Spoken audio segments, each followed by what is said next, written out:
Hotel Rahane Patil, आपुलकीचा अस्सल महाराष्ट्राचा. आपल्यासाठी veg, non veg, Chinese, south Indian अशी चविष्ट मेजवानी आणि खास आकर्षण रहाणे पाटील स्पेशल व्हेज थाळी. विद्यार्थ्यांसाठी मेसची सोय, घरपोच डबे, फॅमिली फंक्शनसाठी स्वतंत्र बैठक व्यवस्था, सगळं काही एका छताखाली. अस्सल मराठमोळ आदरातिथ्य आणि स्वादिष्ट पदार्थांचा आनंद घ्यायचा असेल तर एकदा तरी जरूर भेट द्या हॉटेल रहाणे पाटीलला. Sangamner Shiblapur Ashvi road, Siddhakala medical college समोर, संगमनेर खुर्द. संपर्क 7709 3145 57 व 9922 71 16 81. हॉटेल रहाणे पाटील, आपुलकीचा अस्सल महाराष्ट्राचा. कुळीची हे कुळदेवी केली ठावी संतांनी, बरे झाले शरण गेलो गविलो. संकटी प्रस्तुत प्राप्त स्थळी संप्राप्त कीर्तन निरूपणासाठी गायलेला अभंग. देहूचे सुप्रसिद्ध साधू वैराग्याचे महामेरू वारकरी संप्रदायाच्या कलशस्थानी कार्य करणारे जगतमान्य जगद्गुरु छत्रपती शिवाजी महाराजांचे धर्मगुरु श्री संत तुकोबाराय यांचा बहुतेकांच्या परिचयाचा, आई जगदंबेचं देवीचं महत्व सांगणारे, आपल्या कुलदेवतेचं महत्व सांगणारा अभंग सेवेकरता गायला विठ्ठल.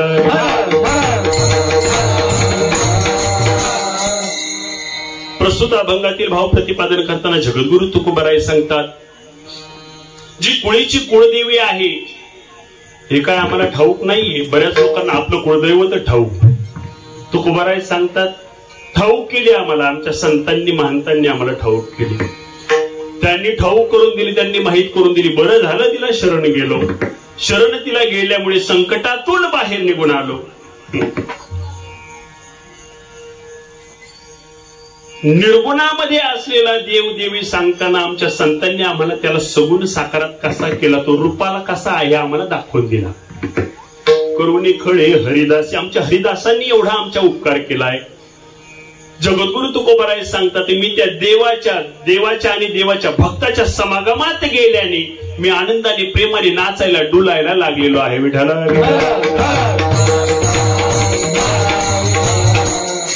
विस्तृत चिंतनाला सुरुवात करण्यापूर्वी अल्प शब्दामध्ये परिहार देणं अत्याचे अगत्य आहे.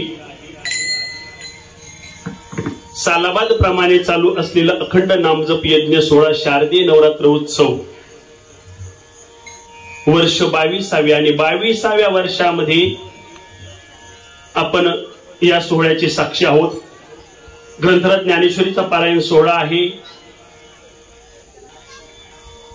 व्यासपीठ चालक हरिभक्ती पारायण दत्तात्रय महाराज यांच्या मार्गदर्शनाखाली गुरुवर्य सद्गुरु नारायणगिरीजी महाराज, गुरुवर्य ब्रह्मलीन माऊली महाराज जाधव यांच्या कृपाशीर्वादाने संपन्न होत असलेला हा नामजप यज्ञ सोहळा. सकाळी काकडा भजन, नंतर ज्ञानेश्वरी पारायण, दुपारी गाथा भजन, सायंकाळी हरी प्रवचन, त्यानंतर हरिपाठ, हरी कीर्तन, प्रसाद आणि हरी जागर नियमाचा चालू असलेला हा उपक्रम. या उपक्रमानिमित्त आपणा सर्व उपस्थित सज्जन मायबाप श्रोत्यांना कोटी कोटी धन्यवाद. आई देवी रेणुके चरणी तुम्हा सर्वांसाठी मागणं मागतो की या सर्व देवी भक्तांचं, यांच्या सर्व मनोवांछित इच्छा पूर्ण होत यांना उदंड दीर्घ आणि निरोगी असं आयुष्य लाभो आणि सदोदित या 22व्या वर्षाचं रूपांतर 122व्या सप्ताहापर्यंत घेऊन जाऊ. विठ्ठल. कीर्तन करणं म्हणजे कीर्तन सेवा संघटित करण्यासाठी कुणाची तरी गरज लागते, सत्संगत लागते. प्रवचनाला एक माईक आणि एक सांगणारा वक्ता, म्हणजे माझंच माईक आणि माझंच ऐक या न्यायाने प्रवचन चालतं. नाना बरोबर, माझाच माईक आणि माझंच ऐक, तिथे दुसरा कोणी नसतं बोलणार. पण कीर्तनामध्ये कीर्तन म्हटलं की कीर्तनामध्ये नवे हा खेळ एकल्याचा, म्हणून मेळ मिळावेला. हा एकट्याचा खेळ नाहीये. मग याला टाळकरी लागतील, याला अखंड विण्याची साथ करणारा विनेकरी पाहिजे, याला मृदंगाची साथ करणारा मृदंग वादक पाहिजे, याला तुळशी कळशी पाहिजे, याला हार्मोनियम पाहिजे, याला टाळकरी पाहिजे, याला बाळगोपाळ पाहिजे. एवढं एकट्याला कसं शक्य आहे? मग एकट्याला हे शक्य नाही. म्हणून ह्या सर्वांच्या साथीने ही सेवा श्रृंगारित होते. आता इथे काय कुणाचं नाव घ्यावं कुणाचं ठेवावं, एक एका हुनी बळी. त्याच्यात मीच तेवढा पुतांगुळ आहे सोडून. गायनाची साथ करणारे आमचे डॉक्टर महाराज आहेत, अनिलजी महाराज कटके आहेत, संपत तात्या वरपे आहेत. दुसरे गायनाचार्य आमचे ऍडव्होकेट साहेब आहेत खुळे. त्यानंतर मृदंगामध्ये ज्यांचं अतिशय उत्तुंग असं नाव आहे, भरमसाठ ज्यांची मृदंगाची साधना आहे, ज्यांना गुरुवर्य ब्रह्मलीन सद्गुरू नारायणगिरी महाराजांचं नितांत आणि दीर्घकाळाचं सानिध्य सहवास लाभला असं व्यक्तिमत्व विजयानंद महाराज गाडेकर, त्यांच्याही चरणारविंदी साष्टांग प्रणिपात. इकडनं उत्कृष्ट हार्मोनियम वादक, उत्कृष्ट गोडगाड्याचे गायनाचार्य आमचे मार्गदर्शक आदरणीय मधुकर नाना आहेत. त्याचबरोबर दुसरे हार्मोनियम वादक, नावकरीच का, मधुकर महाराज. तुम्ही कीर्तनामध्ये विठ्ठल विठ्ठल भजन येईल तेव्हा एकदा, म्हणजे प्रत्येक वेळी टाळ्या वाजवायच्या ना. आता मात्र ह्या बाळगोपाळांसाठी एकदा वाजवा बरं, जरा मनापासून वाजवा. हा बर, त्या सगळ्या बाळगोपाळांना धन्यवाद. बाई तुझं नाव काय एकदा? उत्कर्षा दिदी तुरे, आयुष, ऍडव्होकेट अनु, काही नको अनु, अनु महाराज. तू शिवांजली, वा. तू ग भूमी, भूमीचे मार्दव सांगे कोंभाची लवलव, हे लेकर त्याचं प्रतीक आहे. रंगनाथ महाराज, आदित्य दादा आहे, मौनगिरी महाराज आहेत, मच्छिंद्र दादा आहेत, गोरखनाना आहेत, चौधरी महाराज आहेत, रोहिदास महाराज वरपे आहेत. विनेकराच्या भूमिकेमध्ये ज्यांचं मला भगवद्गीतेला मार्गदर्शन मिळतंय, मी जी उभे राहण्यामध्ये त्यांचाही काही तोला मोलाचा सहभाग आहे, असे आदरणीय मार्गदर्शक दत्तूभाऊ वरपे आहेत, जे पहिल्या दिवसाचे कीर्तनकार आहे, ग्रंथ ज्ञानेश्वरी पारायणाचे व्यासपीठ चालक आहेत. या सप्ताहामध्ये त्यांच्या किती 4 पिढ्या गेल्या नाही, उभ्या आहेत. विठ्ठला विठ्ठला. तुम्ही म्हणाल कसं? श्रोत्यामध्ये त्यांच्या मातोश्री बसल्यात, ते विना घेऊन येत. डॉक्टर महाराज गायनाला येत आणि कृष्ण महाराज दुसऱ्या कीर्तनाला बाहेर गावी येत. विठ्ठला विठ्ठला विठ्ठला. तुळशी कळशीवाले आमच्या आई आहेत, मृदंगाला साथ करणारे सुहाजी महाराज आहेत, हार्मोनियमला साथ करणारे आमचे गोवर्धन दादा गीते आहेत.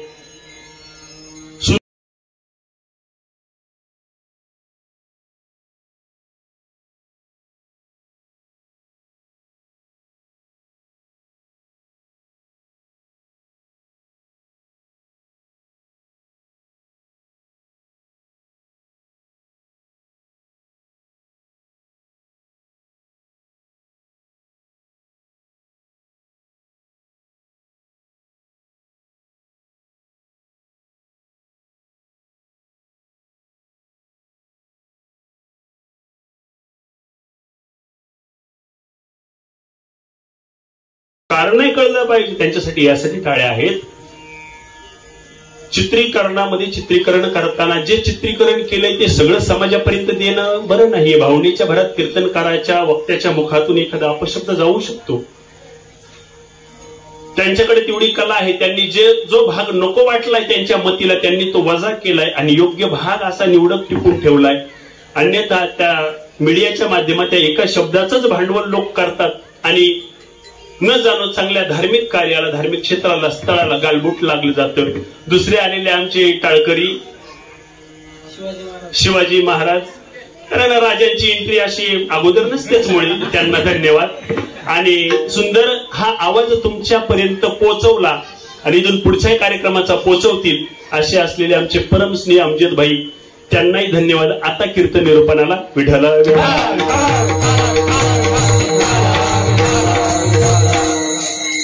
सेवेकरता गायलेला अभंग देवीचं महत्व सांगणार आहे. आपला उत्सव सुद्धा शारदीय नवरात्र उत्सव आहे. पहिल्या दिवशी आपण ऐकलं काय अभंग होता? काय नो हे केले का चिंतिता विठ्ठले.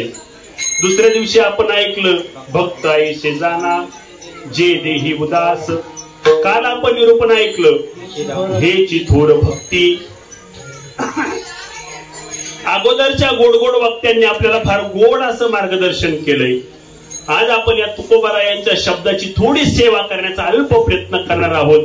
त्यासाठी आपल्याकडे वेळ फार कमी उरलाय. त्या राहिलेल्या कमी वेळामध्ये तुम्ही फक्त जेव्हा भजनाची संधी येईल तेव्हा टाळी वाजवायची हैगई करू नका. ही रेणुका माता तुमच्या झोळीत काही टाकायचं काय नाही, तुम्हाला काही मागायची गरज नाही, तिला सगळं कळतंय. विठ्ठल विठ्ठल.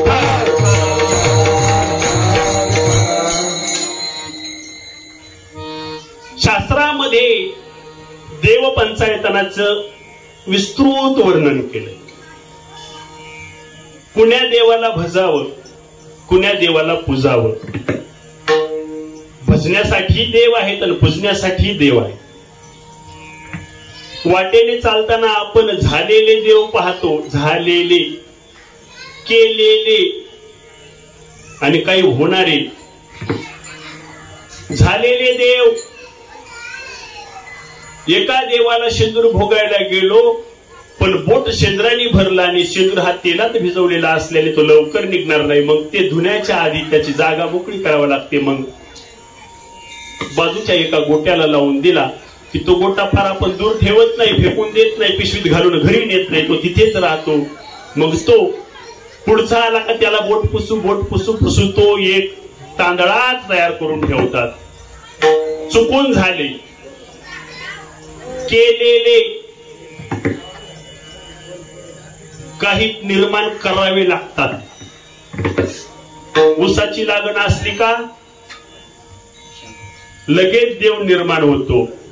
आणि 2 मोठीचं लयट्या भावी पाणी एकत्र आलं, पाणी नाही आवरलं का तो देव बाऱ्यात आपला. होणारे, जिथं देवाला शेंदूर भोगायचं त्याच्या बाजूला असलेले गोटे नंतर बोट पुसायला मोकळे ठेवले ते होणारे देव. विठ्ठल.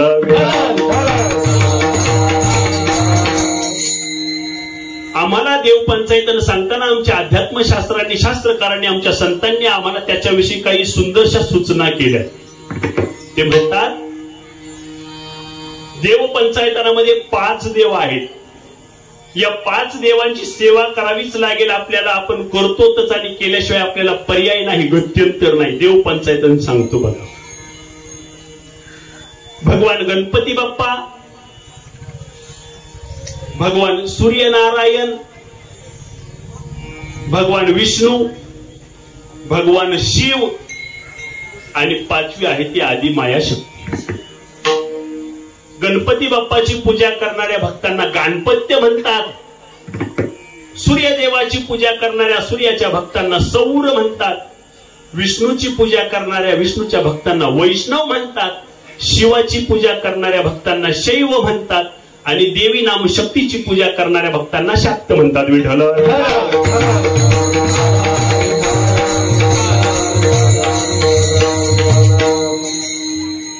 देव पंचायतन पाहत असताना देव जरी 5 प्रकारचे आम्ही पाहिले, 5 बाजूने, 5 अंगाने, 5 तराचे देव पाहिले, देवांच्या संबंधाने भक्तामध्ये वादंग वितंडे देवामध्ये काहीच नाही.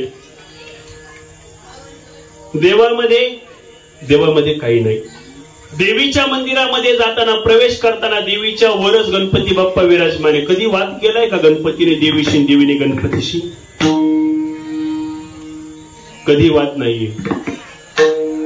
भगवान शिव आणि भगवान विष्णूचं ऐक्य आपल्याला ठाऊक आहे, ज्ञात आहे सर्वांना. जगद्गुरु तुकोबाराय सांगतात, आपल्याला वाटतंय शिवाचे भक्त वेगळे आणि विष्णूचे भक्त वेगळे. शिवाचे भक्त शैव, विष्णूचे भक्त वैष्णव. शिवाच्या भक्तांनी आडवा गंध लावायचा, विष्णूच्या भक्तांनी उभा गंध लावायचा.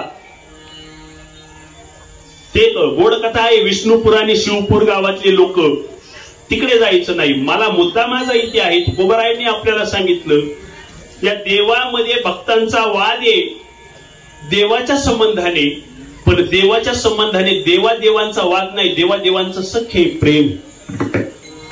भगवान विष्णू समुद्र मंथनामधून 14 रत्न निघाले. 14 रत्न निघाले असताना त्याच्यातून अमृतही आलं आणि विषय आलं. त्यातून पारिजातक आला, त्यातून ऐरावत आला, त्यातून उच्चस्रवा आला, त्यातून मदिराही आली. पण विषाचा प्याला, विषाचा कुंभ आला. त्यावेळेस तो कोणी प्राशन करावा? मग तो भगवान शिवाकडे नेण्यात आला. भगवान शिवाने त्याचं प्राशन केलं आणि अंगाचा दाह व्हायला लागला. त्यावेळेला भगवान शिवाने भगवान विष्णूचं भजन करून आपल्या अंगाचा दाह कमी केला. विस्ताराने मला तिकडे जायचं नाही. विष्णूच्या अंगाचा दाह शिवाने शिवाचं भजन केल्यामुळे, विष्णूचं भजन केल्याने शिवाच्या अंगाचा दाह कमी झाला. आणि या आपल्या नेवासा या क्षेत्राच्या ठिकाणी मोहिनी राजाचं रूप घेतलं भगवान शिवाच्या मदतीसाठी. विष्णूने मोहिनी राजाचं रूप घेतलं आणि तिथे भस्मासूर नावाच्या दैत्याचा वध केला. हे देवाने देवाला केलेलं सहकार्य, पण भक्ताचं भक्तात जमत नाही, देवाचं काही नाही. एका एकाचे हृदयी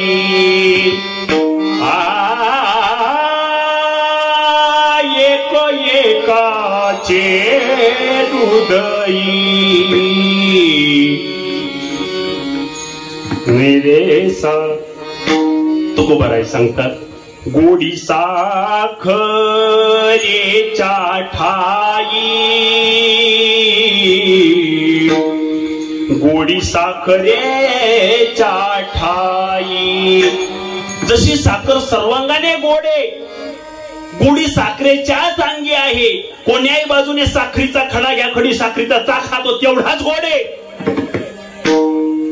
हे जसं आहे तसं शिवाच्या हृदयात विष्णू आहे आणि विष्णूच्या हृदयात शिव आहे. त्यांच्यामध्ये वाद नाही. ही आदिमाया शक्ती आहे. देव पंचायतनामध्ये आपण पाहिले, देव पंचायतन आदिमाया शक्ती आहे. आदिमाया शक्ती संबंधाने 51 शक्तीपीठ काल कथा भाग ऐकला असेल, तुम्ही ऐकलाय का? थोडक्यात स्पर्श करून पुढे येऊ. देवांचे गुरु बृहस्पती यांच्या आज्ञेने प्रजापती दक्ष वेळेअभावी आपण थोडे पटपट जाणार आहोत. तुम्ही तशी काही शंका घेऊ नका. आपण विषयाला योग्य न्याय द्यायचा प्रयत्न करू. थोडी घाई होईल असं वाटेल, पण भजन होईल तेव्हा टाळी वाजवा. विठ्ठल विठ्ठल.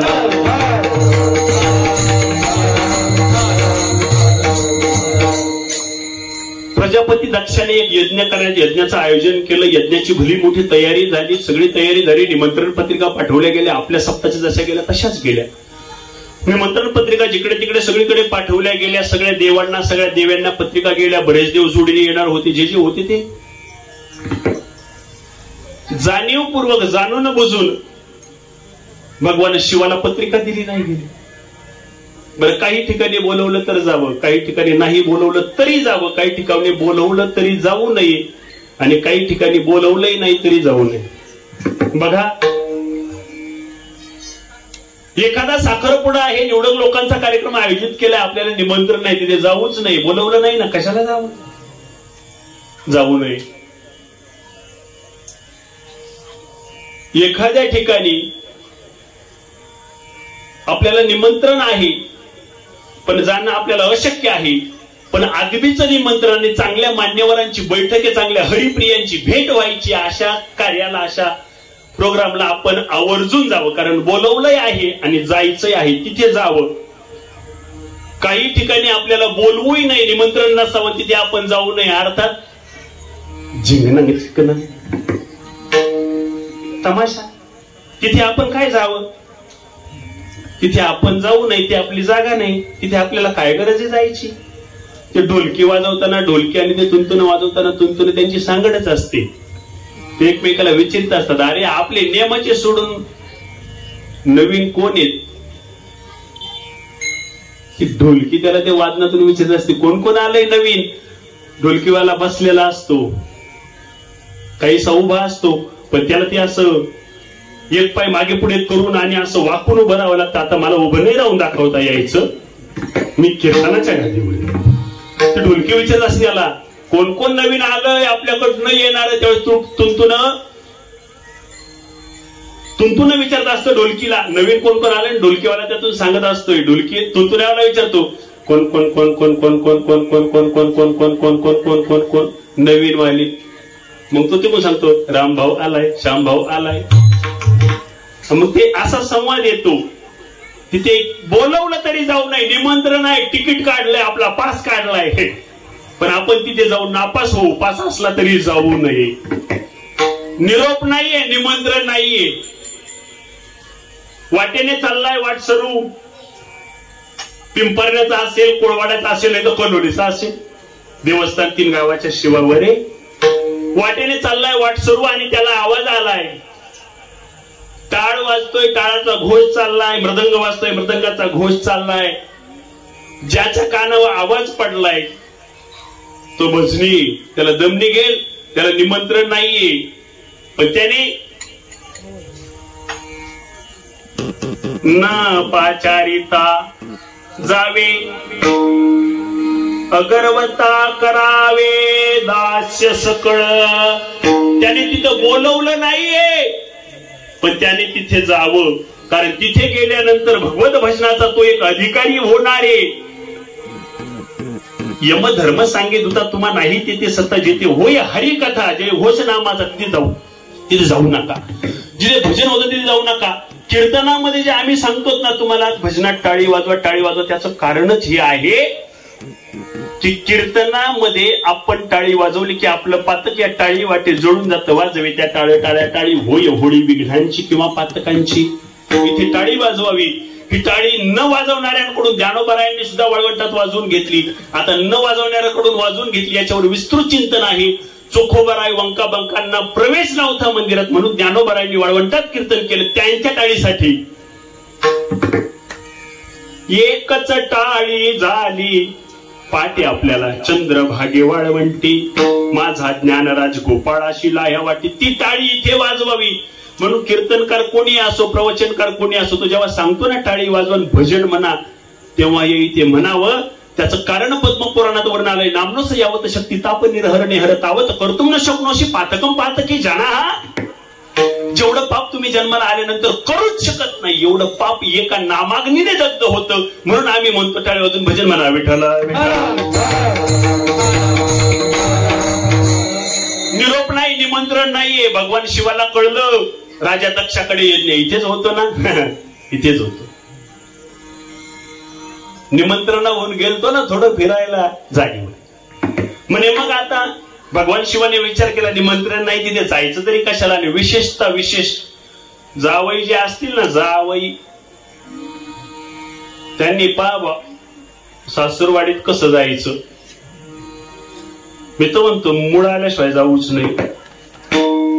आता ते प्रकार आहेत सांगत नाही बसत. साखरे भाकरे ठोकरे थोडक्यात काही लय लांब राहत. वर्षातून एकदा आले तर आले नाही, नाही आले येतही नाही. मला 2-2.5 झाले वर्ष मी गेलोच नाही. खरं सांगतो बघा गादीवर काय खोटं बोलायचं. पण जे आहे ते सत्य. आपले मुक्काम आतापर्यंत 2 सोडून 3रा आठवतही नाही. जे आहे ते काय नियम आपण शास्त्र वाचलंय ना आपल्याला ज्ञात त्याला जपायचं. वर्षातून एकदा किंवा 2 वर्षातून एकदा येतात. त्या लोकांना फार आनंद वाटतोय. जावई आला, सासूबाईला कळलं का तिने लगेच पुरणाची डाळ टाकावी आणि काय काय करून काय नको करू असं तिला व्हावं. तसं जावयाला ती प्रेम देते लेकीसाठी. नाकीचा मोती ठेवी गहाण आणि राखी जावयाचा मानपान. जावयाचा मानपान राखण्यासाठी नाकातला मोती ती गहाण ठेवते. जावयाला काही कमी नाही पडू देत.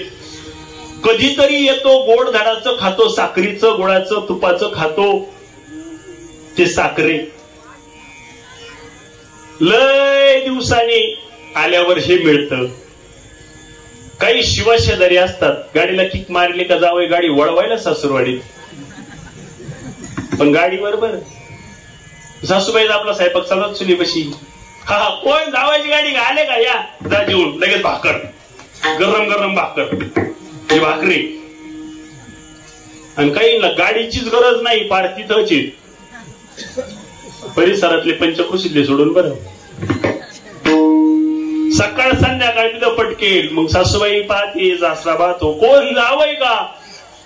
येता येता ते तेवढे पाण्याची बादली झाडापाशी आणा तेवढी चालला पाट्या घेऊन. हे ठोकरे जावई कसा पाहिजे. भगवान शिव म्हणतो निमंत्रण नाही ना कशाला जावं. जायचं नाही. शिवाने विचार केला जायचं नाही. आईसाहेब पार्वतीने विचार केला आपल्या पिताश्रीच्या घरी यज्ञ आहे आपण जायला पाहिजे. पण निमंत्रण नाहीये. आता काय करायचं. कैलासामध्ये भगवान शिवाचे पाय चेपायला लागली, पाय दाबायला लागली. सेवा करावी. देवाला आता साधनेतून बाहेर घ्यावं आणि देवाला सांगावं सासूरवाडीला जायचं आहे तिथे यज्ञ आहे पिताश्रींकडे. बाकीच्या देव्या यायच्या, त्यांची विमानं वरून चालले की पुढे जायचे, विमानं वळवून मागे यायच्या. अरे पार्वती आई दिसते, तिला लगेच नमस्कार करायच्या. तुम्ही अजून इथे आटोपलं नाही का? अहो तुमच्या पिताश्रीकडे यज्ञ आहे. आता यांना ठाऊक आहे, त्यांना निमंत्रण नाही, वगळवलंय. हे बायांना फार जमत. तुम्हाला पटायचं नाही, खरंच पटायचं नाही, पण जमत त्यांना. वळून यायचं, तिला त्रास द्यायचा, खदळून खदळून विचारायचं, तुला नाही आटोपलं नाही, येणार नाही. येणार आहे आम्ही, तुम्ही चला. सगळ्यांनी गुण गेले. भगवान शिवाला विनवण्या केल्या, रावण्या केल्या. देवा आपल्याला जावं लागतंय, चला. ते म्हणे हे बघ आपल्याला बोलवलं नाही, जाण्यात मजा नाही, मी येणार नाही, तुला जायचं तर जा. भगवान शिव म्हणे आता फार वेळ झालाय, मी येणार नाही, तुझा वेळ नको घालू, पटपट जा. कारण 9च्या पुढे तिथे बंद करतात, तू लवकर सांग. त्याने काल परवा तेरवा आम्ही तेच पाहिले, तू लवकर जा. आई साहेब आपल्या निघल्या, भगवान शिवाचा नंदी सोबत घेऊन निघल्या. यज्ञ मंडपामध्ये गेल्या आणि यज्ञाच्या भागामध्ये जायची, जवळ यज्ञ कुंड फिरून पाहिला, आसन व्यवस्था पाहिली, सगळ्या देवांची आसन व्यवस्था केली. माझ्या पतीची जागा नाहीये, मुलीला स्वतःचा मान माहेरी नसला तो चालतो, पण तिला आपल्या नवऱ्याचा अपमान झालेला चालत नाही. तिने पाहिलं, म्हणे अरे शिव माझे देव, माझे पती देवादी देव महादेव आहे, यांना जागा नाही म्हणे इथे, यांची आसन व्यवस्था केली नाही म्हणे. 7 डबे घासतील पडू दे या यज्ञावर, माझा पती नाही तिथे, मला काय करायचं. बहिणी नाक मुरडून जायला लागले, आई कमी बोलायला लागली. बापाने सांगितलं ज्याला निमंत्रण आहे त्यांनाच बोलावलं होतं, ज्याला निमंत्रण आहे ते कसे आले. थोडं उपकं टुपकं बोलणं झालं. आई साहेबाच्या सतीच्या संबंधाने पार्वती आईला क्लेश व्हायला लागला, दुःख व्हायला लागला. शस्त्राचा घाव बुजला जातो, शब्दाचा घाव बुजत नाही. रुतायला लागलं, माझ्या पतीचा अपमान झालेला. तिने सांगितलं आता हे झालं ते खूप झालं, तुम्ही जर आता मला आणखी काही खाचून खोचून बोललात, मला त्रास दिला, तर मी या यज्ञ कुंडामध्ये उडी घेईल. आणि पाहता पाहता ती वेळ आली. आई पार्वतीने यज्ञ कुंडामध्ये उडी घेतली. भगवान शिवापर्यंत वार्ता गेली, मध्ये बराच प्रकार घडला गेला. भगवान शिव तिथे आले, तांडव नृत्य केलं. त्या आपल्या आई पार्वतीचं ते पडलेला तो देह तो त्या यज्ञ कुंडातून उचलला, आपल्या खांद्यावर घेतला आणि भ्रमंती करायला लागले. भगवान विष्णूने पाहिलं, म्हणे देव आता मात्र जागेवर नाही, देवाला जागेवर आणावं लागेल. मग कसं? त्यांनी आपल्या सुदर्शनाला आज्ञा केली आणि त्या आई पार्वतीच्या भगवान शिवाच्या स्कंदावरून तिचे काही भाग करायला सांगितले, सुदर्शनाला आज्ञा केली. एक एक अवयव एका एका ठिकाणी तो जाऊन तो तुटला पडला पाहिजे अशी व्यवस्था करून हळूहळू हळू भगवान शिवाच्या स्कंदावरून आई पार्वती अतिशय नस्तनेभूत करायची.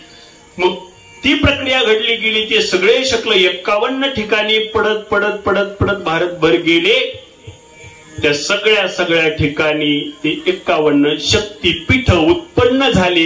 काही ठिकाणी देवीचे अवयव पडले, इंद्रिय पडले, काही ठिकाणी दागदागिने पडले गेले. त्यापैकी 3.5 शक्तीपीठ आपल्या महाराष्ट्राला लाभली. पहिलं बोला, क्रम मागे पुढे होईल ना, एवढीच भीती ना, बोला ना. कोल्हापूर, कोल्हासुराचा वध केला म्हणून कोल्हापूर. महालक्ष्मी. दुसरं तुळजापूर, तुळजाभवानी. तिसरं माहूर म्हणजे करवीर पीठ, रेणुका माता जे आपलं देवस्थान आहे ते. आणि अर्ध सप्तशृंगी गडवणीचं. बळीराजाने त्रिपाद भूमी मागितल्यानंतर भगवंताने त्याच्या मस्तकावर पहिला पाय पाताळात घातला. पाताळात घातलेल्या पायाला जागाच कमी पडली, आकाश व्यापून गेलं. भगवान ब्रह्माने तो पाय ओळखला, भगवान विष्णूचा पाद आहे. त्याची अतिशय षोडशोपचारे पूजा केली, पाद्य पूजा केली, त्या जलाचा अभिषेक केला. ते जल ते खरी पृथ्वीवर येताना 7 कारंजा ज्या जागेवर पडल्या तो गड म्हणजे सप्तशृंगी गड आहे. विठ्ठल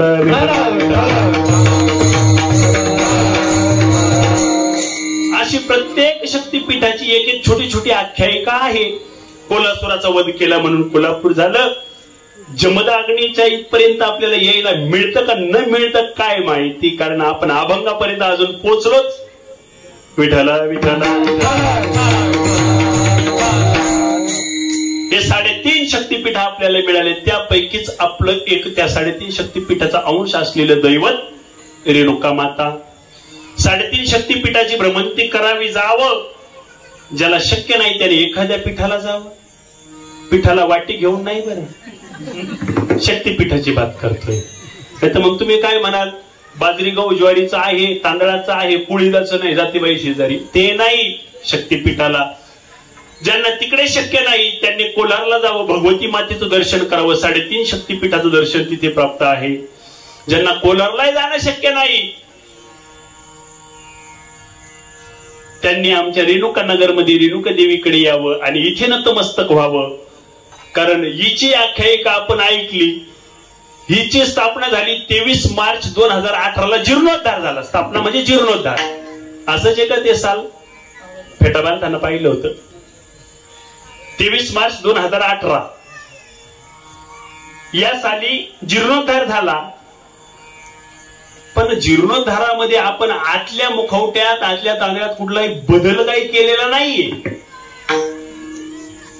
कारण ते कसं आहे, त्याचा कुणाला अंतही नाही, त्याचा आधी लागला नाही. महाराजांचं एक प्रमाण आहे काहीतरी, अनादि निर्गुण प्रकटने भवानी. अनादि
तशीच आपली रेणुका देवी, हिचा अंतच नाही. वडिलोपार्जित पूर्वापार चालत आलेली सेवा इथपर्यंत आली. आता देव घटी बसली म्हणतात. आता थोडा त्या संबंधाने विचार करू. देवी आहे, घटस्थापना सगळ्या भारतभर आहे. एक उन्हाळ्यामध्ये होते, तिला वासंतिक नवरात्र म्हणतात. वसंत ऋतूमध्ये येते आणि आश्विन महिन्यामध्ये शरद ऋतूमध्ये येते, तिला शारदीय नवरात्र म्हणतात. वासंतिक नवरात्र मध्ये उन्हाळा असतो. 4 नवरात्र होतात, पैकी आपल्याला 2 उन्हाळा आणि हिवाळा 2चा विचार करायचा थोडक्यात, शॉर्ट बट स्वीट. उन्हाळ्याच्या नवरात्राला आपण काही करत नाहीत. आपल्याकडे होती ती शारदीय नवरात्र. शारदीय नवरात्र उत्सवाचा मागचा काहीतरी उद्देश, हेतू आहे आपल्या संतांचा, पूर्वापार आपल्या वाडवडिलांचा. काय उद्देश आहे ते म्हणतात, आश्विन महिन्यामध्ये देवीची आराधना करण्याला आम्हाला वातावरण तसं पोषक असतं. कसं, शरद ऋतूचं आगमन असतं आणि हा एक पक्ष असा आहे की या पक्षामध्ये चंद्रामधून जे अमृत कण कोवळे वर्षवले जातात ना, ते याच ऋतूमध्ये शारदीयेचे चंद्रकडे मध्ये अमृत कण कोवळे चकोरत लागे वेचित आहे. चकोर पक्षी ते अमृत कण वेचतोय. आम्ही भगवंताच्या भक्तीला आलो की त्या अमृताचे कण आमच्या इथे होणाऱ्या प्रसादामध्ये येतात. दिसत नाहीत, उचकून पाहू नका, फक्त खा. तुम्ही म्हणाल बाबा कालही पाहिली आजही पाहिली, काही दिसणार, ते दिसायचे नाहीत. कोजागिरी पौर्णिमेच्या दिवशी आपण जे दूध अंगणामध्ये ठेवून चंद्राचं प्रतिबिंब त्यात घेतो, त्याच्या मागचा भाव असा आहे, ते शारदीयेचे अमृत कण कोवळे ते तिथे येणार आहेत, त्याची प्रतीक्षा आहे. मग तुम्हाला हे माहित नव्हतं, ते नवरात्र मध्ये पासून त्याची सुरुवात आहे. आपल्याला तो प्रसाद मिळतोय. आणि म्हणून की काय कुणास ठाऊक नवरात्र करणाऱ्या देवीच्या सेवा करणाऱ्या या भावाने सेवा करणाऱ्यांना ते अमृतकण मिळाल्याने यांचं आयुष्य वाढतंय. नवे नवे मरणाची भीती दूर होते. मृत्यू कथा न ऐके कानी या नाम अमृत, ते अमृत त्यांना मिळतंय. म्हणून देव आता घट्टी बसली. म्हणून आपली आश्विन महिन्यातली ही नवरात्र करण्याची पद्धती सांगितली महर्षी व्यासांनी देवी भागवतामध्ये. आता हे प्रतिकात्मक आहे. तिथेही एक घट बसवलाय. घट आहे. त्या घटाची प्रक्रिया काय आहे? त्याला माती आणायची, मातीमध्ये सप्तधान्य मिसळवायचे, घट त्या मातीवर ठेवायचा, त्या घटामध्ये पाणी घालायचं. संतांनी या देहरूपाला एक घट म्हणून संबोधलंय. हाही एक घटच आहे. ही त्याची प्रतिकृती आहे. 9 दिवस आपण देवीच्या समोर घट बसवल्यानंतर आता त्या घटाची किंवा देवीची पूजा करतानाची पद्धती सांगितली. दिवसा बरोबर उठावं, सकाळी आंघोळ स्नान करावं, पूजा करताना तुमची काय पूजा असेल ती करावी, देवीला ती माळ बांधावी, पाणी टाकताना थोडं थोडं टाकावं, कारण घट आता भरलेला आहे, कमी होऊ देऊ नये. ते खाली जसं जसं पाणी येतं तसं ते धन वाढायला लागतं. धन जसं वाढायला लागतं तसं आपलं आयुष्य वाढावं हे भगवंताकडे मागू नका. पण जसं धन वाढतंय ना तसे आमच्या चांगल्या सात्विक विचाराची वृद्धी होऊ दे देवी. आमच्यामधले दुर्विचार निघून जाऊ दे. दुर्बुद्धी ते मना कदा नुपजो नारायणा. दुर्बुद्धी आम्हाला सुचू देऊ नको. ते धन वाढायला लागलं, ते धन जसं डोलतंय तसं आम्ही आनंदाने सर्वांशी डोलावं. डोलतंय वाऱ्यावर, हा ठाऊक आहे ना, तसं डोलावं. भगवंताकडे मागावं म्हणजे वैर आमचं कुणाशी नसावं. ज्ञानोबारायांनी त्याचा दाखला हरिपाठात दिलाय. सर्व घटी राम देहा देहिये,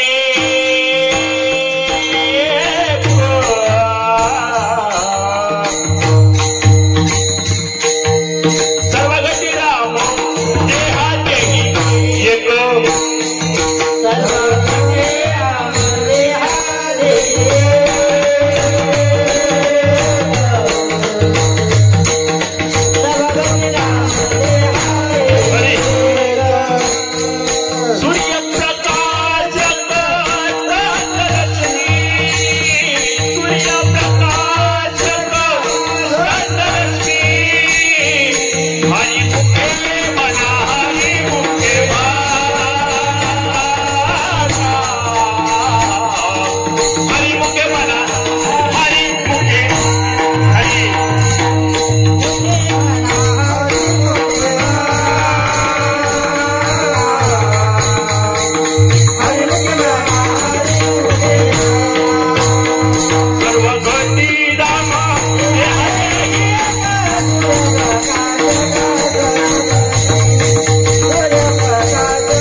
पूजा तिची सेवा करतानाचा भाव आहे. पूजनेन उपवासेन कीर्तनेन 3 अंगांनी तिची पूजा करावी. पूजनेन पूजा करताना तुम्हाला जशी जमेल तशी पूजा तुमच्या नियमात असेल तशी करा. पूजनेन तिच्या पूजेचा आणखी एक भाव महर्षी व्यासाने देवी भागवतात सांगितलाय. देवी घटी बसल्यापासून किंवा घट बसवल्यापासून देवीची स्थापना केल्यापासून दर दिवशी एका 2 वर्षाच्या बालिकेची पूजा करायची. पूजा अशी करायची, पहिल्या दिवशी 2 वर्षाची बालिका, दुसऱ्या दिवशी 1 वर्षाने वाढवू किती 3 वर्षाची बालिका, तिसऱ्या दिवशी, 5व्या दिवशी, 4थ्या दिवशी, 5व्या दिवशी 6 करत करत करत रोजच्या रोज त्या देवी स्वरूप असलेल्या बालिकेची पूजा करावी. किती लोकांनी केली हो? सगळ्यांनी हातवर केले. काय मला सारखं दिसतंय सगळं? केली. ज्यांनी केली त्यांना धन्यवाद. टाळ्या वाजवा त्यांच्यासाठी. होय, ज्यांना माहित नव्हतं माहित झालं. मग उद्या कितवी माळे? आजची माळ मावळली, उद्या मग 5 अधिक 1, उद्या वय किती घ्यायचं? 6 वर्षाची एखादी बालिका आणायची, तिची पूजा करायची, तिला नैवेद्य, तिला जेवण भोजन करू घालायचं. अतिशय देवी भरभरून संतुष्ट. याच्यापेक्षा आणखी एक नवरात्र.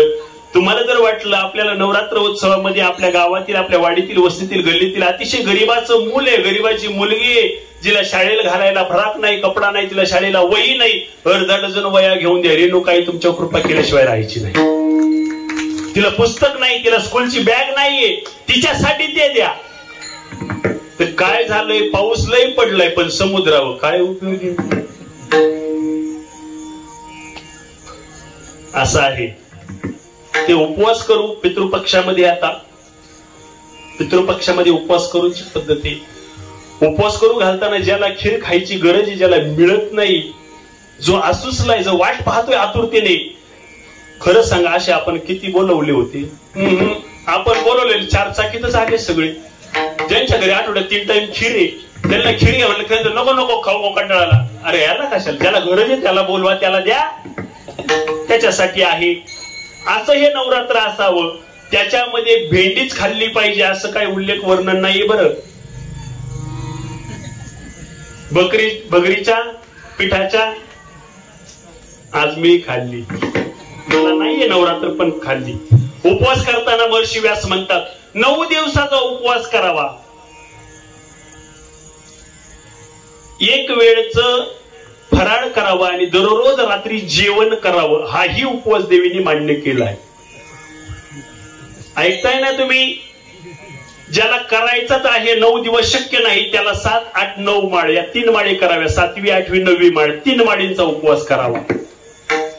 काही म्हणतील महाराज लय काम करावं लागतंय, फराळ आपल्याला सहन होत नाही, भूक लागती तडाकून, शेतातलं काम आहे, रानातलं काम आहे. हाय सोय केली व्यासांनी. काय ते म्हणतात? मग फक्त 8व्या माळीचा एक उपवास करा. 8व्या माळीचा एक उपवास करा, ज्याला दुर्गाष्टमी म्हणतात. दुर्गाष्टमीचा त्या दिवशी दुर्गेचा उपवास करावा. त्या दिवशी दुर्गाष्टमी येते, तिचा उपवास करावा. म्हणजे नवरात्र केल्याचं समाधान मिळतं किंवा ती फलश्रुती मिळते. मग असंही एक नवरात्र सांगितलंय.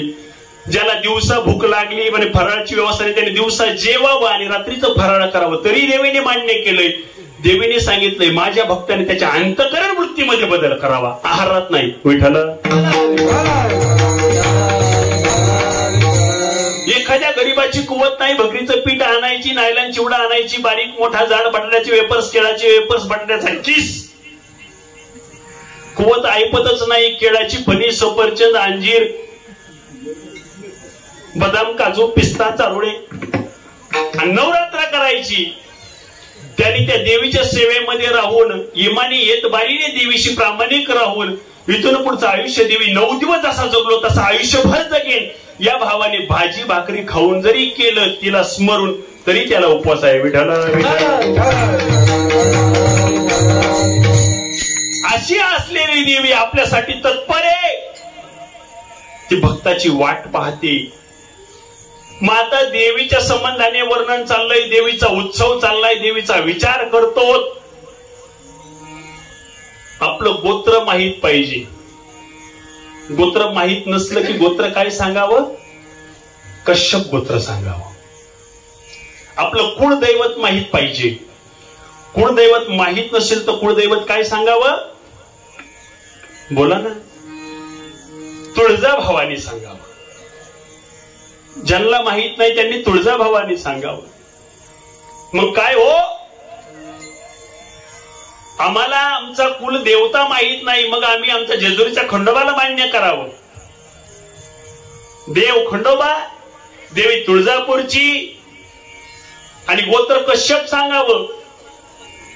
जगद्गुरु तुकोबराय सांगतात मला माहित नव्हतं माझं कुळदैवत काय आहे, मला माझ्या संत महात्म्यांनी ठाऊक करून दिला अभंगाच्या पहिल्या चरणात.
तुकोबाराय सांगतात संतांनी डाव करून दिलं माहित नव्हतं, पण तुकोबारायांना संतांनी जे दैवत ठाऊक करून दिलं ते कोणतं एवढं कुळदैवत. अभंगाची संगती लागताना तुकोबारायांनी कुळदैवत सांगितलंय. विठ्ठल कोळीचे दैवत, विठ्ठल कोळीचे दैवत, विठ्ठल गोर आणि चित्त, विठ्ठल गोर आणि चित्त, विठ्ठल पुण्य पुरुषार्थ, विठ्ठल पुण्य पुरुषार्थ, आवडे मात विठ्ठलाची,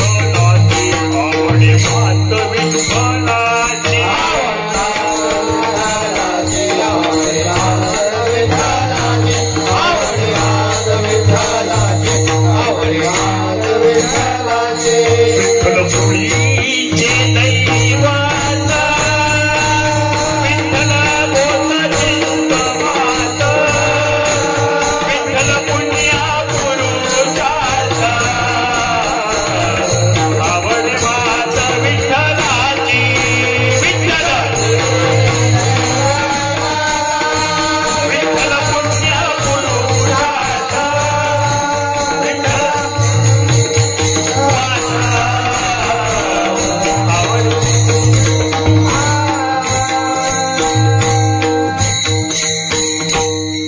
कोळीचं कुळदैवत विठ्ठल. आणि तुम्ही म्हणाल हे देवीचं चाललंय, तुम्ही विठोबाकडे कशाला गे? हे काय वेगळे का? वेगळे नाहीयेत. देवीच्या रूपामध्ये भगवान विठ्ठले, तो विठ्ठलच विठाई झाला. कंसाला मारण्यासाठी कृष्णाला कृष्णाही व्हावं लागलं. सीतेचं हरण केलं तेव्हा लंकापती रावणाचा वध करण्यासाठी रामाला रमाई व्हावं लागलं. एकच आहे.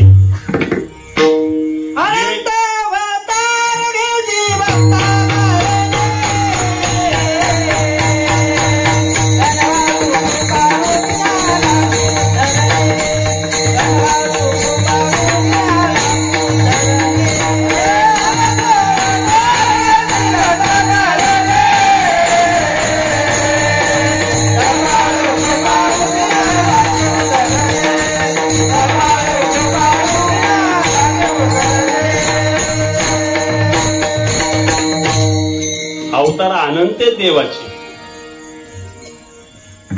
जी विठाई आहे तोच विठ्ठले.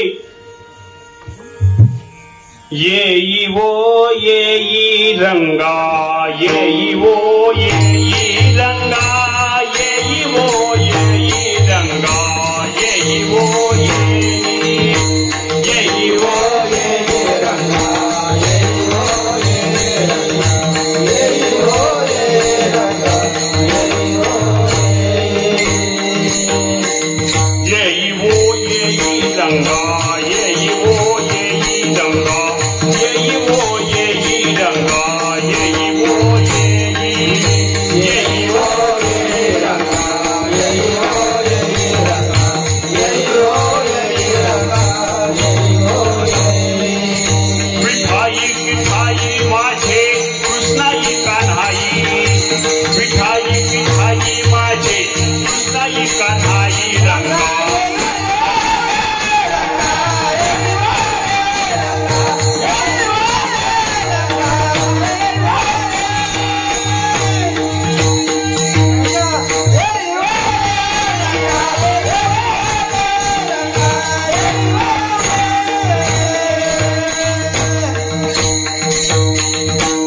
जगद्गुरु तुकोबारायांनी आणखी एके ठिकाणी बैराग भैरव मध्ये सांगितले बरं का आमचं कुळदैवत. तुका म्हणे जाती सनकधी कधात, तुका म्हणे जाती सनकधी कधात,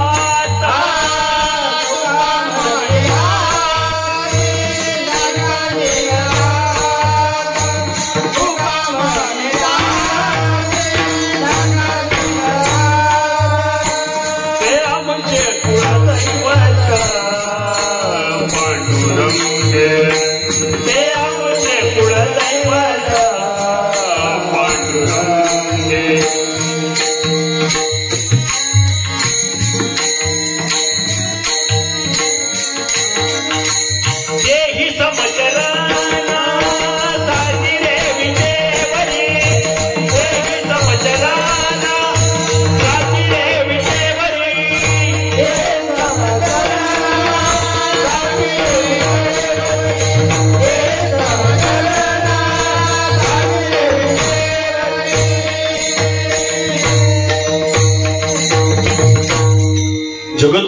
तुकोबाराय सांगतात जे चिरंजीव पदाला प्राप्त झालेले आहेत सनक सनंदन सनतन सनक सनंदन सनत कुमार सनातन, हे सनत कुमार जे आहेत ना हे चिरंजीव आहेत. आणि तुकोबाराय सांगतात तुका म्हणे ज्याचं सनकाधिक ध्यात ते आमचे कुळदैवत पांडुरंग. अभंग आहे आनंद आद्वय नित्य निरामय जे का निज ध्येय योगी याची तेही समचरण साजिरे विटेवरी.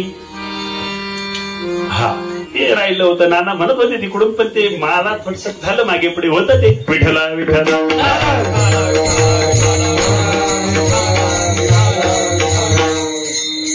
मग तो देव आमचा देवी आहे, देवही तोच आहे, काय वेगळा बदल नाही, त्यात भेद नाहीये. आणि नाही का हो, भगवान श्रीकृष्ण अर्जुनाच्या रथाचं सारथ्य करताना भगवान अर्जुनासाठी त्याला काही गोष्टीची उकल करून देण्यासाठी सुभद्राय झाला. एक पदर पांघरून घेतला की काय खेळ हा येण्याची खेळावा, नट हा येण्याची नटावा, ऐसा लागवी हा सूत्रधारी. त्याला काय करता येत नाही हो. तर घडीमध्ये बाईच्या रूपात राहील तर पुरुष होईल, कधी देवीच्या रूपात राहील तर देव होईल. ती त्याची कला आहे, तोच जाणे. रूपाच्या संबंधाने रूपात आहे की नाहीये. पर्वतस्तन मंडले या श्लोकांमध्ये हे सगळं देवीचं वर्णन केलं. त्याचा कसा आकार ओळखायचा, ओळखताच येणार नाही. मग काय आहे, रंग नाही रूप नाही नाही वर्ण छाया निर्गुण निराकार इक तुही रघुराया. मै गुलाम तेरा. अरे रंगही नाही रूपही नाही निर्गुणे. महाराज म्हणतात तुझं सगुण मनो का निर्गुण रे तुझ सगुण मनो का निर्गुण रे. सगुण निर्गुण एक गोविंदू रे. अरे सगुण आहे तुझे निर्गुण आहे तुझे, मग तो रूपात आणला. आमच्या सर्व साधू संत महात्म्यांनी एकी केली आणि त्या देवाला रूपात प्रगट करण्याला प्राप्त केला अभंगाच्या दुसऱ्या चरणात.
तिसऱ्या चरणाकडे जायचं होत, असू द्या, त्याला तरी काय हो, ते माझ्या मुखातून गेलं दुसऱ्या चरणात म्हणून ती मिस्टेक झाली, हरकत नाही.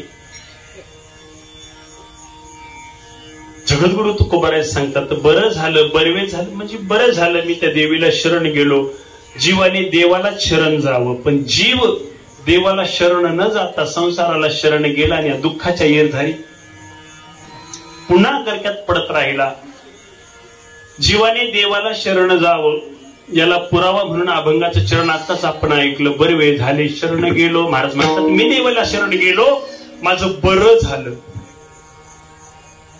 बरं जर करायचं असेल तर काय तुकोबारायचं प्रमाणे शरण कुठे जा, हा, पण जीव शरण गेला संपत्तीला, धनाला, पैशाला, अहंकाराला, ममतेला, मोहाला.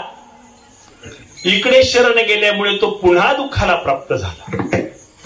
दुःख निरसन करण्यासाठी या देहाची प्राप्ती आहे. दुःख घालवायचं आहे.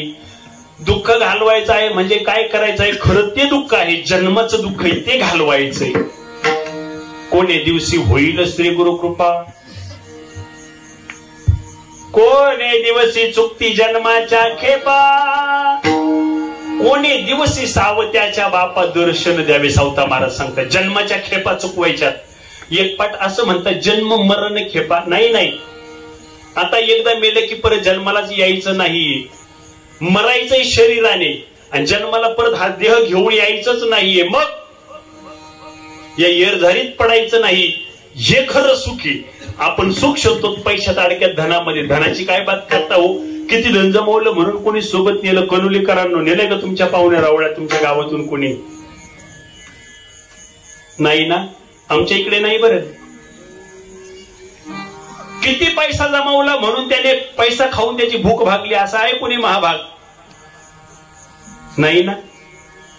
पैशाने जर सुख मिळत असतं तर बँकेचा कॅशियर कधी दुःखी राहिला असता का? त्याला वाट पाहावं लागते महिन्याचा पगार खावा होईल. हे त्याच्या मागे दुःख आहे. रोज नोटाचे बंडल पाहतो पण उपयोग काय? सोन्यापासून जर सुख मिळत असतं तर सोनाराने लोकांना विकलं असतं का हो? विकलं असतं सोनं. धन जमवलेले इथेच राहणारे, धनानी भूमो पचवाच्य गोष्टे भार्या ग्रहदारे, जनस्मशाने देहचितायम परलोक मार्गे कर्मानुगोगच्छती. जीव एक धनभूमीमध्ये राहील, गाईगोठ्यामध्ये राहील, पत्नी दारापर्यंत येईल, मित्र नातेवाईक स्मशानापर्यंत येतील, देहची तेव्हा ठेवला जाईल. अग्निडाग दिला की भस्मीभूत अग्नीत होईल, सोबत येईल. ते फक्त चांगलं कर्म येईल. कर्म चांगलं केलं की तेच सोबत येणार आहे. बाकी धन दौलत काही येणार नाही. धन कमवू नका असं नाही. गरजेपुरतं कमवायचं सोडतो आणि पुढच्या 7व्या पिढीचा विचार करतो. कसा सुखी होशील विठाला?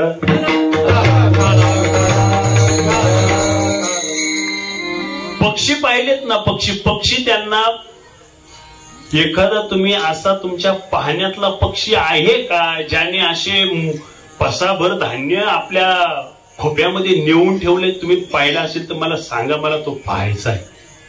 पाहिला? अरे भूक लागली की पक्षी बाहेर निघतोय. पुढच्या जेवणाची चिंता करत नाही, अजिबात नाही. आणि नाथ महाराज आपल्याला सांगतात आपण तसं असावं.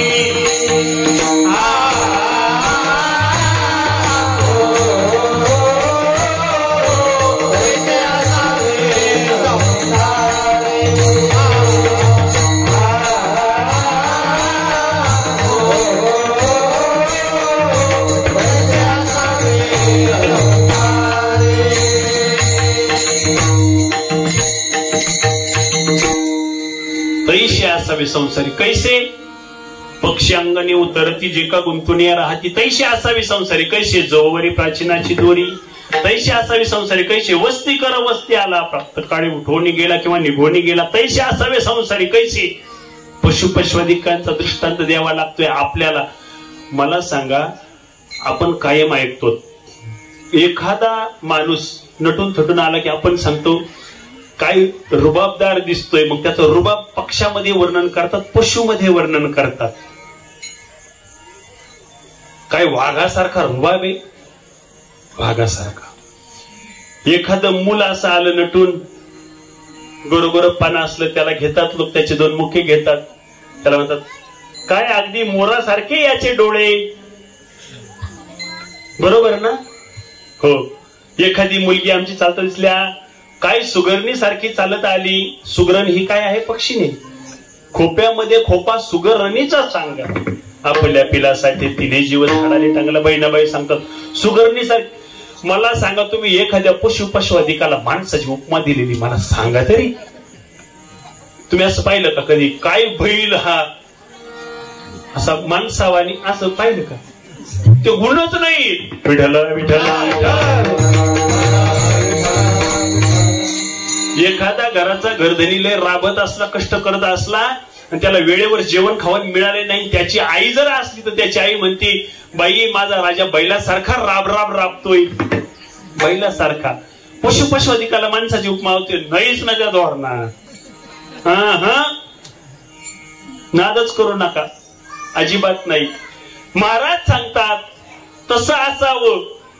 धन जमवावं, संपत्ती जमवावी, गरजेपुरती कमवून ठेवावी, सोबत न्यायची वस्तू नाही येती. देवीला शरण जावं जीवाने, पण जीव शरण गेलाय संसाराला, दुःखाला प्राप्त झालाय. गतीर भरता प्रभू साक्षी निवास शरणम सुरत प्रभो प्रलय स्थानम निधानम बिजावे. जो मज होय अनन्य शरण, त्याचे निवारी मी जन्म मरण. या लागी शरणागता शरण्य मीची एकू. जो मला शरण येईल भगवंत सांगतात, त्याच्या जन्म मरणाची व्यवस्था मी करेल. येर जर मी थांबवायची जबाबदारी घेतो. रेणुका देवीला जीव शरण गेला की त्याची शरणागती, देवीची शरणागती पत्करली की त्या जीवाची येर जर थांबवायची जबाबदारी देवी घेणारे. तुम्हाला देवाची शंका आहे का? देव घेईल, देवी घेईल, देव घेईल, देव देवी दोघे घेतील. करा भजन विठोबा.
जीवाने देवाला शरण जावं, आपल्या उद्धाराची व्यवस्था करून घ्यावी.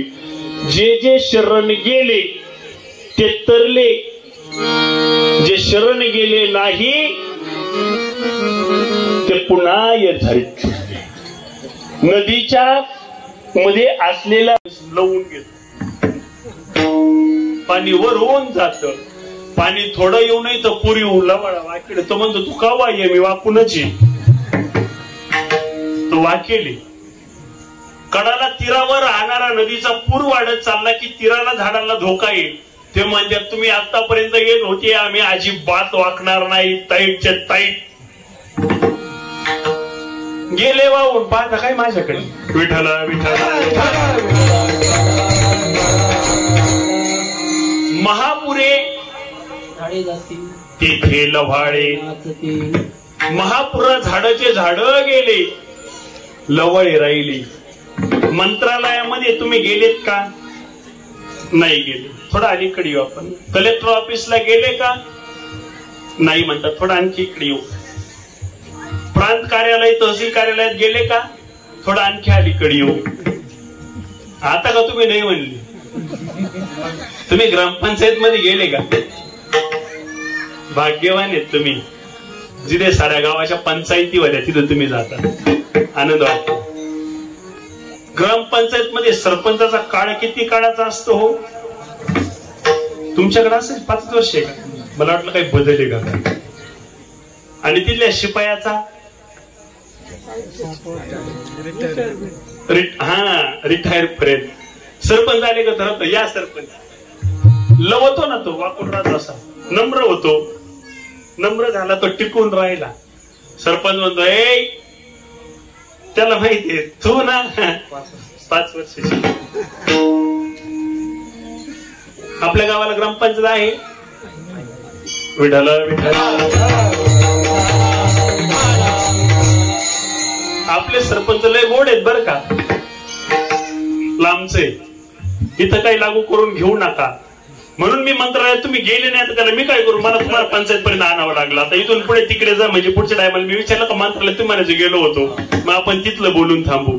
ते गावावर येत विठाला विठाला नम्र झाला भूता तेने कोंडिले अनंता. अनंताला कोंडायचं सामर्थ्य नम्रपणामध्ये आहे. शरणागती पत्करावी देवीची, देवीला शरण जावं, जीवाने देवाला शरण जावं. जीव संसाराला शरण गेल्याने दुःखी पडला.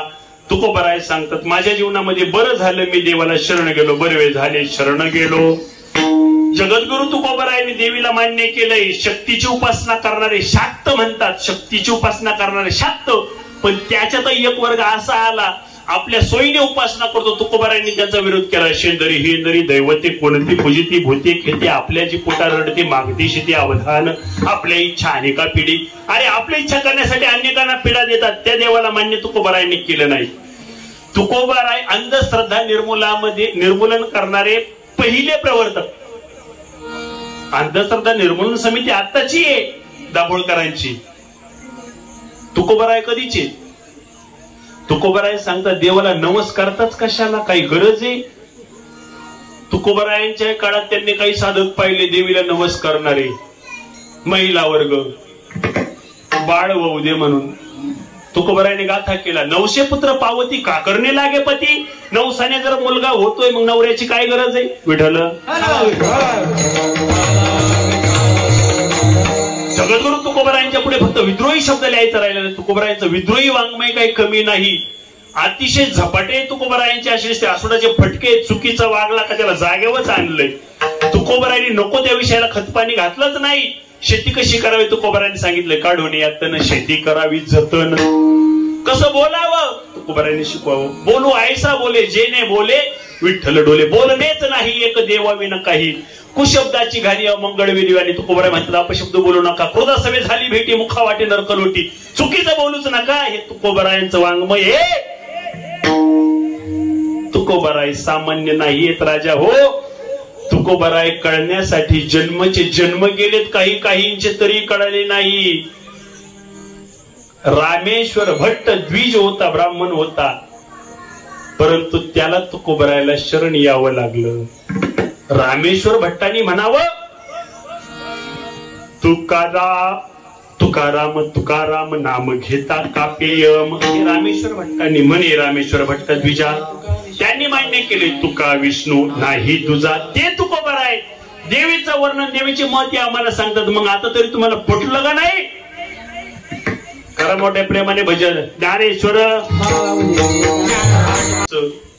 दर्शन मला घडलंय आणि काय झालंय त्यांचा समागम मला घडलाय. मी आता मोठ्या प्रेमाने आनंदाने नाचायला डुलायला लागलेलो आहे. चौथ्या चरणात तुका म्हणे समागमे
यथामती यथावकाश या अभंगावर निरूपण करण्याचा अल्पसा केलेला हा प्रयत्न आहे.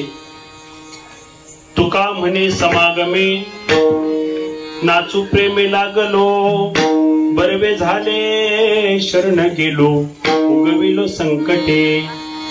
या अभंगाचा भाव असाच असेल असं सांगते नाही. आणखी विस्तृत चिंतनाला जागा आहे. वेळेचं बंधन आहे, तरी माझ्याकडून थोडासा अतिरेक झाला त्याबद्दल मी तुम्हा सर्व सज्जन मायबाप त्यांची दिलगिरी व्यक्त करतो, माफी मागतो. एवढाही पर्यंत आपण शांतचित्ताने बसून राहिल्या त्याबद्दल धन्यवाद. इको नको अशा प्लेनच राहू द्या. या ठिकाणी बरेच उपस्थित मान्यवर आहे, प्रत्येकी नामोल्लेख शक्य नाही. आमचे दादा आहेत, फापाडे मामा आहेत, फावडे दादा आहेत. आपण सर्व सुज्ञ आहे, ग्राहक श्रोते आहात. इकडून आमचे गुरुबाबा आहेत, ज्यांनी तब्बल एक तप वरद विनायकचा विना आपल्या खांद्यावर घेऊन विण्याची सेवा केली. असे प्रत्येक जण इथे तपस्वी महत्व आहे. सर्वांना कोटी कोटी धन्यवाद. ज्यांनी या कार्याच्या जाहिरातीचं सौजन्य केलेलं आहे. एक नाव माझ्याकडून राहिलं होतं, आदरणीय रहाणे पाटील उद्योग समूह. त्यांना धन्यवाद. त्यांचं रहाणे पाटील रिफ्रेशमेंट यांच्या वतीने आपल्याला सौजन्य लाभलंय. स्वाद आपुलकीचा अस्सल महाराष्ट्राचा. एकदा याल तर परत याल, एक वेळ अवश्य भेट द्या. पाटील बास का, चार्ज वेगळा राहील बरं याचा. विठ्ठला विठ्ठला. हा, तर त्यांनाही धन्यवाद.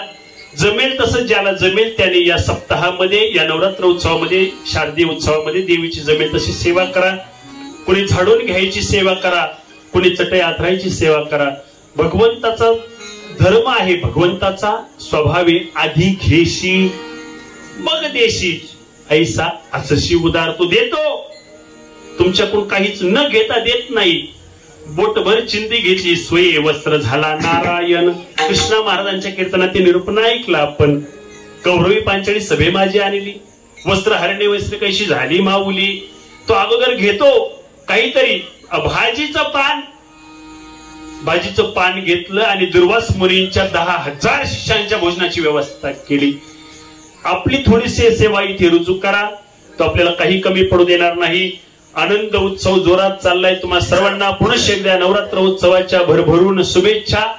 यथामती यथावकाश केलेली सेवा एखादा अपशब्द चुकून गेला असेल तर मी तुमचंच लेकरू आहे, माझं मला परत करा, सुधारवण्याची संधी द्या. तरी न्यूनतेपुरते अधिक इसरते करून घ्यावे तुमचे विनंती असे या न्यायाने. ज्यांची सर्वांची साथ लाभली त्या सर्वांना कोटी कोटी धन्यवाद. जर तुकोबरायांचा अभंग घेतला तर तुकोबरायांचं मोठ्या प्रेमाने एकदा भजन करायचं. तुकाराम तुकाराम तुकाराम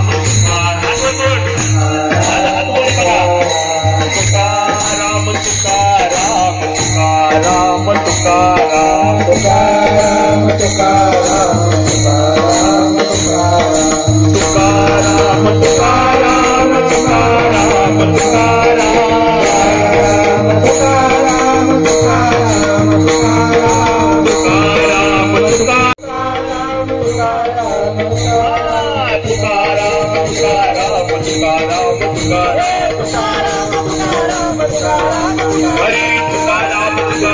तुकाराम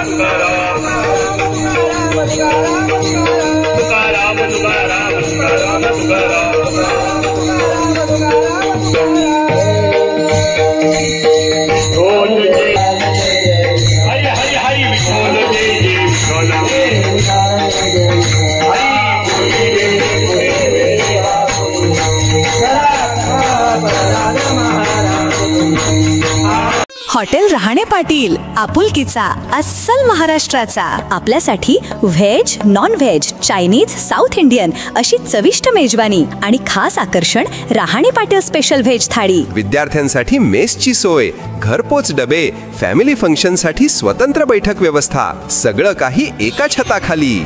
अस्सल मराठमोळं आदरातिथ्य आणि स्वादिष्ट पदार्थांचा आनंद घ्यायचा असेल तर एकदा तरी जरूर भेट द्या हॉटेल रहाणे पाटीलला. Sangamner Shiblapur Ashvi road, Siddhakala medical college समोर, संगमनेर खुर्द. संपर्क 7709 3145 57 व 9922 71 16 81. हॉटेल रहाणे पाटील, आपुलकीचा अस्सल महाराष्ट्राचा.